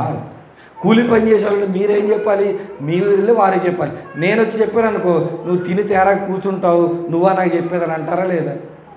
అంటే ఇక్కడ ప్రాముఖ్యతను మీరు ఏమర్థం చేసుకోవాలి? దేవుణ్ణి మరిచిపోయిన వారు చాలామంది ఉన్నారు. ఎక్కడున్నారు? నువ్వు పనిచేసే చోటే ఉన్నారు. వారికి ఎవరు చెప్పాలి? నువ్వే చెప్పాలి. అరే, నేను సమయాన్ని కల్పించుకొని దేవుని సన్నిధికి వెళ్తుండగా నీకేంటి నొప్పి? నేను దేవుని గుర్తించి వెళ్తుండగా నీకేంటి బాధ? నువ్వు రావా? నువ్వు వెళ్ళి ప్రార్థించలేవా? నువ్వు వెళ్ళి దేవుని కొరకు నువ్వు స్తుతించలేవా? నీ కుటుంబాన్ని రక్షించుకోవడానికి ఆయన ఉద్యోగం ఇచ్చాడు, అది చేస్తున్నావు. సరే, అది ఇచ్చిన దేవుని మర్చిపోతే ఎలా? ఒకవేళ యోసేపు కానీ మర్చిపోయి ఉంటే ఆ రోజు పోతీఫరు భార్యతో చక్కగా తప్పు మర్చిపోలేదు యోసేపు. ఎంత నమ్మకస్తుడండి! ఆ నమ్మకత్వం ఈరోజు మనకు ఉందా?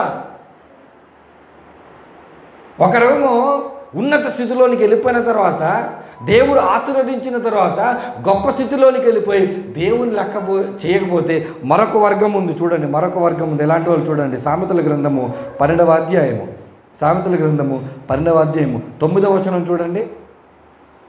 సామెతల గ్రంథం 12వ అధ్యాయం 9. ఆహారము లేకయున్నను తనను తాను పొగడుకొను వానికంటే దాసుడు గల అల్పుడు గొప్పవాడు. కొంతమంది ఎలాంటి వాళ్ళు తెలుసా? తినడానికి తిండి కూడా ఉండదు, కానీ వాళ్ళు ఏం చెప్పుకుంటారో తెలుసా? గొప్ప గొప్ప మాటలు చెప్పు. తినడానికి తిండి ఉండదు, చక్కగా ఇస్త్రీ బట్టలు వేసుకొని ఊరి మీద తిరిగి నాకేం పోయింది, నేను బాగానే ఉన్నాను. కానీ ఇక్కడ దేవుని వాక్యం చెప్తుంది, అలా గొప్పలు చెప్పుకునే వారికంటే, అంటే ఇదిగో నేను విదేశాల్లో పనిచేస్తున్నాను, లేకపోతే నాకు గవర్నమెంట్ ఉద్యోగం ఉంది, లేకపోతే నాకు వ్యాపారంలో మంచి లాభం ఉంది అని గొప్పలు చెప్పుకునేవాడు ఏం తినలేడు తెలుసా? ఆహారం తినలేడు. ఎందుకో తెలుసా? ఆడికి షుగరు, బీపీ, కడుపులో అల్సర్ ఉంటుంది. వాడు తినడానికి తిండి కూడా సరిగా ఉంటుంది. ఏమి లేనుడు ఏం చెప్తున్నాడంట? గొప్పగా చెప్పుకుంటే వాడికంటేనంట అల్పుడు, ఏది దాసుడుగా ఉన్న అల్పుడంట. అంటే దేవుడి వాక్యం ఏం చెప్తుందంటే, మనకు లేకపోయినా, మనం వేరే వారి వల్లే గొప్ప గొప్ప స్థితిలో ఉండకపోయినా, మనం చిన్న చిన్న పనులు చేసుకున్న దేవుడు ఎలా చూస్తున్నాడంట? గొప్పవాడిగానే చూస్తున్నాడు. పెద్ద పెద్ద ఉద్యోగాలు చేసి, పెద్ద పెద్ద వ్యాపారాలు చేసి, పెద్ద పెద్ద స్థితిలో ఉన్నవారు ఈరోజు ఎలా ఉన్నారంటే దేవునికి దూరంగా ఉన్నారు. ఇదిగో తినడానికి తిండి లేకపోయినా గొప్పలు చెప్పుకునే వాళ్ళు ఒకవైపు ఉన్నారు. వారితో పోల్చుకుంటే ఎవరు గొప్పలంట? దాసుడిగా ఉన్న మనము దేవుడు నీకు ఇచ్చిన పనిని, దేవుని చిత్తాన్ని నెరవేర్చడానికి, నువ్వు దేవుని సంకల్పాన్ని నీ కుటుంబం కొరకు నెరవేర్చడానికి నువ్వు ఉపయోగిస్తున్నావు. సరే, అయితే అక్కడితో నువ్వు ఆగిపోకుండా దేవుడు నీకు ఇచ్చిన మరొక్క పని ఉంది. ఆ పని ఏంటో తెలుసా? దేవుని యొక్క పనిలో నువ్వు సహకారము చేయాలి. నువ్వు ఏ స్థితిలో ఉన్నా సరే, నువ్వు ఏ పరిస్థితిలో ఉన్నా సరే, దేవుడు ఇదిగో నీ కుటుంబాన్ని పోషించుకో, నీ కుటుంబ పోషణ కొరకు నేను నీకు పని ఇచ్చాను, పని నువ్వు గుర్తించావు కదా, పని నమ్మకం చేసుకో, ఉద్యోగం నమ్మకం చేసుకో, వ్యాపారం నమ్మకం చేసుకో. అది చేసుకున్న తర్వాతనే నీకు పని ఇస్తాను నేను. ఏంటా పని? దేవుని పని. నీ పని నువ్వు చేసుకోకుండా చేతకాని వాడివి నువ్వు దేవుడి దగ్గరికి వచ్చి నువ్వు చేయలేవు. ఒక మాట చెప్తాను, ఎవరైనా దేవుని సన్నిధికి దూరం అవుతున్నారంటే ఒక కారణం చెప్తాను బాగినండి. ఎవరైనా దేవుని సన్నిధికి దూరం అవుతున్నారంటే దానికి కారణం ఏంటో తెలుసా? తన పైన తనకి ఏమి లేనట్టు, ప్రేమ లేనట్టు. మొదటిది, ఎవరైనా దేవుని సన్నిధికి దూరం అవుతున్నారు, దేవునికి సమయం ఇవ్వట్లేదు, దేవునికి సువార్త పనులు సహకరించట్లేదు అంటే మొదట ఏమి లేనట్టు, తమ పైన తమకు ప్రేమ లేదు. రెండవది, తమ కుటుంబం పైన తమకు ప్రేమ లేదు. తనను తాను ప్రేమించుకోలేనివాడు, తన కుటుంబాన్ని ప్రేమించలేనివాడు దేవుణ్ణి ప్రేమించనే లేడు. వాడు ప్రేమించుకోకపోతే, వాడి కుటుంబాన్ని ప్రేమించకపోతే వాడు దేవుణ్ణి ప్రేమించలేడు. ఒక ఎగ్జాంపుల్ చెప్తాను, జాగ్రత్తగా వినండి. నాకు తెలిసిన ఒక సహోదరుడు ఉన్నాడు. తనకు వివాహం జరగడానికి సంబంధాలు చూస్తున్నారు. సొంత మేనమామ కూతురు ఉంది. సొంత మేనమామ ఏమన్నాడంటే, వీడికి ఏం లేదు, ఉద్యోగము లేదు, వీరి తల్లి సామాన్యమైనటువంటి పని చేసుకుని బతుకుతున్నటువంటి బ్రతుకు, వీరికి ఏం లేదంటే ఆస్తిపాస్తులు లేవు. ఆస్తిపాస్తులు లేవు కాబట్టి, ఉద్యోగం లేదు కాబట్టి, స్థిరమైన ఆదాయం లేదు కాబట్టి నేను ఎంత నా మేనల్లుడైనా సరే నా కూతుర్ని వీడికి ఇవ్వటం నాకు ఇష్టం లేదు అని చెప్పి వివాహం ఏం చేశాడంటే తన సొంత మేనల్లుడికి ఇవ్వకుండా వేరొక సంబంధాన్ని చూసి వివాహము చేసేశాడు. వివాహం అయిపోయిన అమ్మాయికి చక్కగా వెళ్ళింది, నీట్గా భర్తతో కాపురం చేస్తుంది, మంచిగా సెటిల్డ్ అయింది, బాగానే ఉంది. తర్వాత ఈ మేనల్లుడు ఉన్నాడు కదా, నాకు తెలిసిన సహోదరుడు, మరి ఇతని వివాహం అవ్వకుండా ఉంటుందా? ఇతనికి చక్కగా వివాహం అయింది, చక్కటి భార్య వచ్చింది, చక్కగా దేవుడు సంతానాన్ని ఇచ్చాడు, వీళ్ళ స్థితిగతులు కూడా బాగున్నాయి. ఇప్పుడు జరిగినటువంటి తంతు ఏంటంటే, ఇప్పుడు ఈ మేనమామ ఈ మేనల్లుడికి ఫోన్ చేస్తున్నాడు, అరే నీకు పిల్లనివ్వకుండా నిన్ను చూసి నీ పరిస్థితులు చూసి నీకు ఏదీ లేదనుకొని చెప్పి నా కూతుర్ని నేను వేరేవాడు కట్టబెట్టాను కదరా. వాడి పరిస్థితి ఈరోజు ఎలా ఉందంటే, పెళ్లి చేసుకునేటప్పుడు అంత ఆస్తుంది ఇంత ఆస్తుంది అన్నాడు, కానీ అసలు ఆస్తే లేదు. సరే ఆస్తి సంగతి పక్కన పెట్టు, కాసేపు ఆ వ్యాపారం అంటాడు, ఈ వ్యాపారం అంటాడు, స్థిరమైన వ్యాపారం ఏది కూడా చేయటమే లేదు. సరే దీన్ని కూడా పక్కన పెట్టు, ఏదో ఫోన్లో యాప్ అంటారా, ఆ యాప్లో ఎంత అప్పు చేశాడు తెలుసా? దగ్గరికి 50 లక్షలు అప్పు చేశాడు. 50 లక్షలు అప్పు చేసి ఆ యాప్ డిలీట్ చేసాడంటరా. ఇప్పుడు వాళ్ళందరూ మన బంధువులందరూ ఫోన్ చేసి బండబూతులు తిడుతున్నారా, నాకు కూడా ఫోన్ చేసి వినలేని బూతులు తిడుతున్నారా, ఏం చేయాలో అర్థం కావట్లేదురా. ఇప్పుడు ఆ అబ్బాయి తరపు వాళ్ళందరూ మిగతా వాళ్ళందరూ కూడగట్టుకుని నా దగ్గరికి వచ్చి ఏం చెప్తున్నారంటే, మీ అల్లుడు బాధల్లో ఉన్నాడు కదా, మీ ఆస్తులు అమ్మి ఏం చేయండి, అప్పు తీర్చండి. ఇప్పుడు ఆ మేనల్లుడు అంటున్నాడు, ఇలాంటప్పుడు నాకు ఒకటి గుర్తు వస్తుంది, ఏంటో తెలుసా? దేవుడు ఉన్నాడు. దేవుని విలువలు కలిగి ఉన్న కుటుంబానికి పిల్లనివ్వకుండా ఆస్తులు ఉన్నాయి, వ్యాపారాలు ఉన్నాయని సొంత మేనల్లుడిని కాదని చెప్పి వేరే వాడికి ఇస్తే వాడి పరిస్థితి ఏంటో తెలుసు? ఈరోజు అప్పులు పాలయ్యి ఇప్పుడు ఇతని ఆస్తులు అమ్ముకొని అల్లుడు అప్పులను తీర్చే పరిస్థితి వచ్చింది. ఎందుకు ఈ మాట నేను చెప్తున్నాను తెలుసా? ఎందుకు ఈ విషయాన్ని చెప్తున్నాను తెలుసా? దేవుని కొరకు బ్రతికిన వారి యొక్క జీవితాలు చూడటానికి బయట నుంచి వీడికి ఏమీ లేదన్నట్టు ఉండవచ్చు, వీడి పరిస్థితులు ఇలా ఉన్నాయంటే అనిపించవచ్చు, కానీ దేవుని విలువలను పాటించి బ్రతికే వాడి వల్ల వాడి కుటుంబానికి ఎప్పుడు లాభమే తప్ప నష్టం చేయకూడదు. దేవుని సన్నిధిని కాదనుకుని దూరం వెళ్ళి లోకములో తందనలా నడుతున్న ప్రతి ఒక్కరికి దేవుని వాక్యం చెప్తుంది, నువ్వు ఏదో అనుకుంటున్నావు దేవుని సన్నిధిని దూరమై. దేవుని సన్నిధికి దూరం అయితే నష్టపోయేది ఎవరు? నువ్వే. దేవుని సన్నిధికి వస్తే లాభపడేది ఎవరు? నువ్వే. రాకపోతే నష్టం ఎవరికి? సహవాసంలో ఉన్న సేవకులకా, మందిరంలో ఉన్న సేవకులకా? నష్టం నీకే. ఈరోజు చాలా గొప్పగా ఉండొచ్చు లోకం, చాలా గొప్పగా నీకు అనిపించవచ్చు లోకంలో దేవుని విడిచిపెట్టి తిరుగుతున్నప్పుడు చాలా మంచిగా అనిపించవచ్చు, లేదా దేవుడు నీకు ఇచ్చిన పనిని బట్టి నీ కుటుంబాన్ని పోషించుకుంటూ ఆనందంగా ఉండి దేవుని మర్చిపోవచ్చు, కానీ ఒకరోజు దెబ్బతింటావు, తిరిగి నువ్వు కోలుకోలేవు. అందుకే దేవుడు అంటున్నాడు, దేవుడికి మనకు మంచి స్థితిని ఇచ్చిన తర్వాత మనం ఏం చేయాలి తెలుసా? మనం దేవుని పని చేయాలి. ఒక వచనాన్ని చూపించి నేను ముగింపులను తీసుకెళ్లే ప్రయత్నం చేస్తాను. నిర్గమకాండము 36వ అధ్యాయము 3వ వచనాన్ని దయచేసి చూడండి. నిర్గమకాండము 36వ అధ్యాయము 3వ వచనము.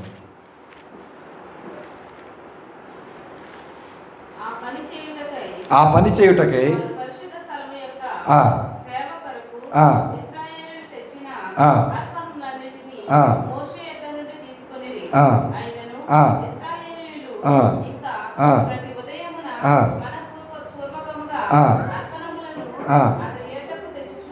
ఐదవ వచనం చదవమ్మా. 5వ వచనం.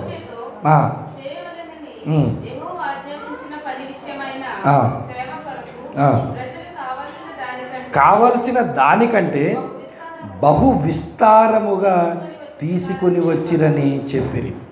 దేవుని పని ఒకటి జరుగుతుంది, దేవుడు చెప్పిన దేవుని మందిరం ఒకటి కట్టబడుతుంది, దేవుని చెప్పినటువంటి ఒక దేవుని సన్నిధిలో ఆరాధించేటువంటి స్థలం ఒకటి ఏర్పాటు చేయబడుతున్నప్పుడు ప్రజలందరూ ఏం చేస్తున్నారంట?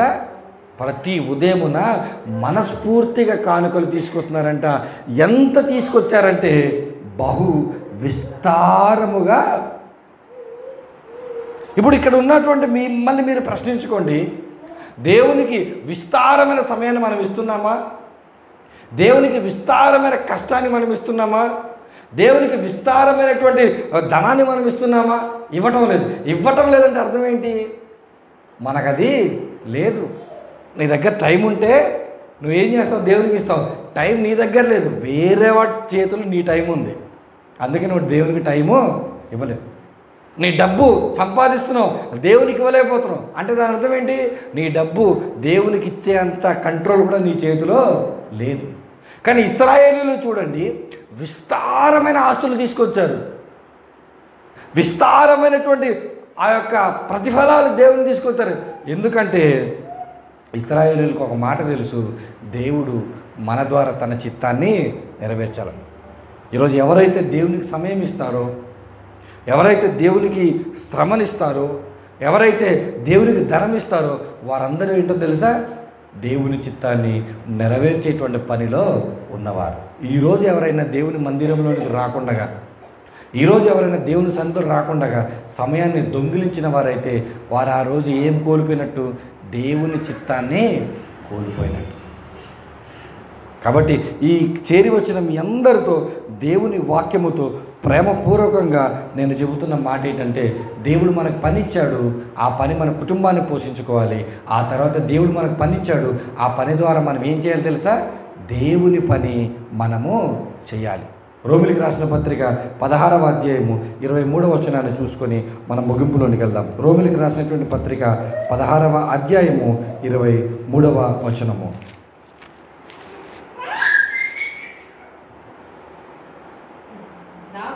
నాకును యావత్ సంగమునకును ఆతిథ్యమిచ్చు గాయియు మీకు వందనములు చెప్పుచున్నాడు. పౌలు గారు ఒక వ్యక్తిని గురించి ఇక్కడ ప్రస్తావిస్తున్నాడు. ఆయన పేరు గాయి. ఈయన ఏం చేస్తున్నాడంట? ఒక సేవకుడికి, తర్వాత యావత్ సంఘానికి ఏమిస్తున్నాడంట? ఆతిథ్యం ఇస్తున్నాడు. నేను అడుగుతున్నాను, ఏ ఒక్కరని మీకు తెలిసిన వారు తమ కష్టార్జితంలో నుంచి ఒక సేవకుడిని సహకరిస్తున్నారా?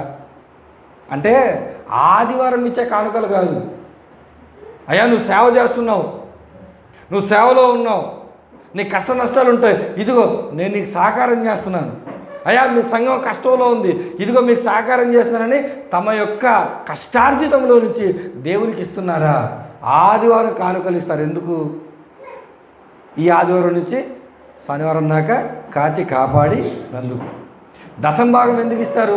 ఇవ్వకపోతే ఎక్కడ మా పేరు పాస్టర్ గారు? ప్రత్యేక కానుకలు ఎందుకు ఇస్తారు? స్టేజ్ పైన మన పేరు రావాలి. ఈ కానుకలన్నిటిని వెనక ఏముంది? ఏదో ఒక లాభాన్ని ఆశించే క్రైస్తవులు ఏమిస్తున్నారు? కానుకలు ఇస్తున్నారు. ఏదో ఒక లాభం లేకపోతే మన వాళ్ళు కానుకలు ఇస్తారా? కానీ దేవుడు అంటున్నాడు, లాభాన్ని ఆశించి కాదురా నాయన, దేవుడు నీకు పని ఇచ్చాడు, నీకు పని ఇచ్చిన తర్వాత నువ్వు ఏం చేయాలంటే, దేవా నీ పని జరగాలంటే ఇదిగో నేను సహకరిస్తానని మనస్ఫూర్తిగా మనం ఏం చేయాలి? సహకారము చేయాలి. మనస్ఫూర్తిగా ఈరోజు సహకరించే వాళ్ళు ఎక్కడున్నారు? దేవుడు అందుకే మాట్లాడుతున్నాడు, ఉద్యోగాలు మీకు ఎందుకు ఇచ్చాను, వ్యాపారాలు మీకు ఎందుకు ఇచ్చాను, సంపద మీకు ఎందుకు ఇచ్చాను, అవకాశాలు మీకు ఎందుకు ఇచ్చానంటే మీ కుటుంబాన్ని మీరు పోషించుకోండి. ఆ తర్వాత సేవకు మీరు ఏం చేయాలి? సహకరించండి. మీరు సేవకు సహకరించకుండా మీరు సంపాదించిందంతా మీ కుటుంబాలుగా మీరు వెచ్చించుకుంటే మీరు ఎవరిని మర్చిపోయినట్టు? దేవుణ్ణి మర్చిపోయారు. ఈరోజు చాలామంది దేవుణ్ణి మర్చిపోతున్నారు కాబట్టి మరోసారి మీ ముందుకు తీసుకొచ్చి దేవుడు మాట్లాడుతున్నాడు, అయ్యా ఇదిగో మీరు సంఘానికి చేయాల్సినటువంటి సేవ, సేవకునికి చేయవలసినటువంటి సేవ అది విస్తారంగా ఉంది, మీరు చేయాలి. మీరు అలా చేయాలంటే మీరు ఏం చేయాలి? కష్టపడాలి. మీరు కష్టపడి ఏం చేయాలి? సంపాదించుకోవాలి. కష్టపడి సంపాదించుకొని దేవుని పనికి ఇవ్వాలి. ఎవరైనా ఇదిగో నేను ఉద్యోగం చేసేదే దేవుని పనికండి, దేవుని పనులు నెరవేర్చడానికే నేను ఉద్యోగం చేస్తున్నానండి అనేవారు ఎక్కడైనా ఉంటే నిజంగా దేవుడు ఎంత ఆనందపడతాడండి. ఈరోజు నేను చెప్తున్నాను ఒక మాట, దేవుని వాక్యం చెప్పేవాళ్ళు చాలా ఎక్కువ మంది ఉన్నారండి. దేవుని వాక్యం చెప్పేవాళ్ళు చాలా ఎక్కువ మంది ఉన్నారు. కానీ వాక్యం చెప్పే వాళ్ళకి సహకరించే వాళ్ళు చాలా తక్కువ మంది. అంటే దాని అర్థం ఏంటి? ఉద్యోగాలు చేసేవాళ్ళు తక్కువ మంది ఉన్నారు, వ్యాపారాలు చేసేవాళ్ళు తక్కువ మంది ఉన్నారు, కూలి పని చేసేవాళ్ళు తక్కువ మంది ఉన్నారు. ఇప్పుడు మీరు చెప్పండి, ఒక మాట ఆలోచించి ముగిద్దాం. వాక్యం చెప్పేవాళ్ళు ఎక్కువ మంది ఉన్నారా? డబ్బు సంపాదించే వాళ్ళు ఎక్కువ మంది ఉన్నారా క్రైస్తవుల్లో? డబ్బు సంపాదించే వాళ్ళే, మీ మాట నా మాట, వాక్యం చెప్పే వాళ్ళు ఎక్కువ ఉన్నారా? డబ్బు సంపాదించే వాళ్ళు ఎక్కువ ఉన్నారా? డబ్బు సంపాదించాలి. మరి ఇప్పుడు నేను అంటున్న మాట ఏంటంటే, వాక్యం చెప్పే వాళ్ళు చాలా ఎక్కువ మంది ఉన్నారు, కానీ క్రమంగా రోజు రోజుకు వాక్యం చెప్పలేక వెనక్కి వాళ్ళు వెళ్ళిపోతున్నారు. కారణం ఏంటి? సంపాదించే వాళ్ళు చెప్పే వాళ్ళకు సహకారము చేయటము లేదు. అది వాక్యానుసారము కానే కాదు. నీకు ఎందుకు దేవుడు ఉపాధిని ఇస్తాడు అని అంటే, పని చేసుకో, కుటుంబాన్ని పోషించుకో. అలాగే సేవకులకు నువ్వేం చేయాలి? సహకరించాలి. ఈరోజు నీవు ఆశీర్వదించబడుతున్నావు, కానీ దేవుని పనికి నువ్వు పాలి భాగస్వాములుగా ఉన్నావా అని అంటే చాలా తక్కువ మంది ఉన్నారు. అందుకే ఈ గాయని దేవుడు చూపిస్తూ నాకు సహాయం చేస్తున్నాడని డైరెక్ట్గా పౌలు గారు రోమాపత్రిక రాస్తూ నాకు సహాయం చేస్తున్నాడు ఈయన, నాకు ఆతిథ్యం ఇస్తున్నాడు ఈయన అని డైరెక్ట్గా ఏం చెప్పాడు అంటే, ఇక్కడ జాగ్రత్తగా చూడండి. ఇక్కడ పని చేయవలసినటువంటి వారు ఎవరు తెలిసి ఎక్కువగా ఉద్యోగాలు చేయాల్సినటువంటి వారే. పని ఎవరిపైన ఎక్కువ తెలుసా? వ్యాపారం చేసేవారిపైన.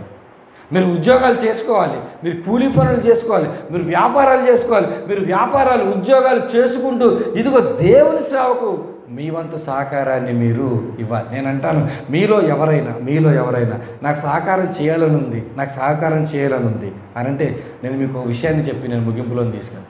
నాకు సహకారం చేయాలని ఆశ ఉంది, నాకు దేవుని సేవకు సహకారం చేయాలని ఆశ ఉంది, మరి నా పరిస్థితి బాగోలేదు, నన్ను ఎలా సహకారం చేయమంటారు అని మీరు అడిగితే నేను ఒక మాట చెప్తాను.